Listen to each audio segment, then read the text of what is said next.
and welcome to this roundup of Q1 activity in the North America region.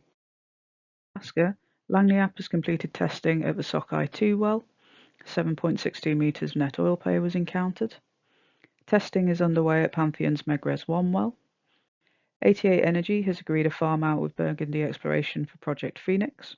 Burgundy will fully fund up to $39 million of the future work program costs in exchange for up to an additional 50% working interest. BLM Alaska planned to hold the Coastal Plain Lease Sale 2025 on January the 10th. No bids were received by the January 6th deadline and the sale was terminated. EOG published results for 3 North Slope regional lease sales which took place in December.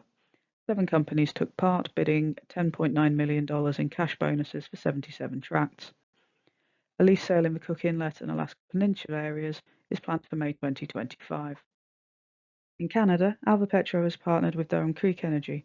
It will fund 2 wells targeting the Manville Fairway in exchange for 50% working interest in Durham Creek Energy's land in western Saskatchewan.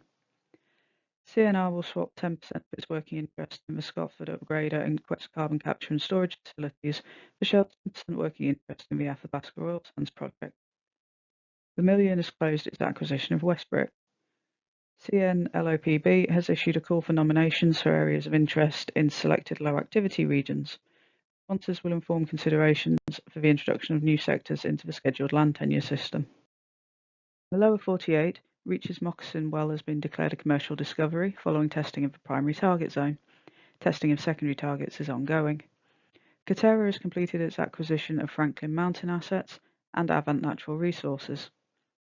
Diamondback will acquire subsidiaries of Double Eagle for Midco.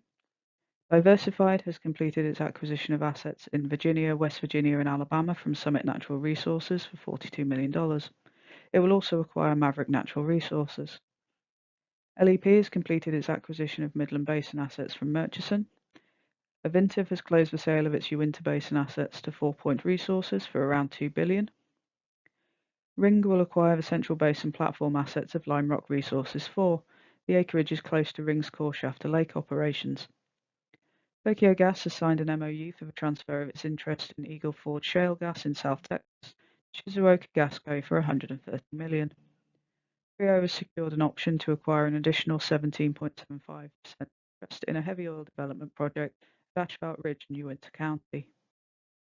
In the Gulf of Mexico, Hess's Green Canyon 287 Vancouver 1 well reached TD in late December, with no commercial hydrocarbons encountered. Talos's Green Canyon 39 Katmai West No. 2 appraisal well reached TD, encountering 122 meters gross hydrocarbon pay. Completion and production is expected in Q2. LLOG is assumed to have finished work at the Alamenius Canyon 337 Blacktip North 2 appraisal well, with no results announced. Its Mississippi Canyon 629 Houdat West well reached TD with no significant hydrocarbon-bearing intervals encountered. LOG also reports all initial wells to support the Salamanca FPU to be installed at the Leon and Castile fields have been drilled and cased. Production is planned to begin in mid-2025. BP reported an oil discovery at the Green Canyon 584 Far South 1 well. Preliminary results suggest potentially commercial volumes of oil encountered in high-quality Miocene reservoirs in both the initial well and the sidetrack. Beacon has sanctioned the Walker Ridge Shenandoah Phase 2 development and the Zephyrus development in Mississippi Canyon 759. It is advancing plans for development of the Shenandoah South discovery, expected to reach first oil in 2028. Shell has made an FID for the Silvertip Phase 3 project. First production is expected in 2026. Also begun production at the Alamenius Canyon 773 whale project. ConocoPhillips has sold its interest in the Ursa and Europa fields to Shell. INEOS will acquire CNOOC's assets in the Gulf of Mexico, including its interest in the early stage Appomattox and Stampede fields. Talos has acquired an additional interest in the Monument discovery, taking its working interest to 29.76%. North America is covered with detailed geotechnical analysis by NVentures North America and Gulf of Mexico service, where you can keep track of activity and gain fresh insights into what will be shaping the industry in the region. NVentures also manages the EarthMoves GIS datasets, and all of our products are delivered online with simple, easy-to-use GIS tools. Thank you for listening.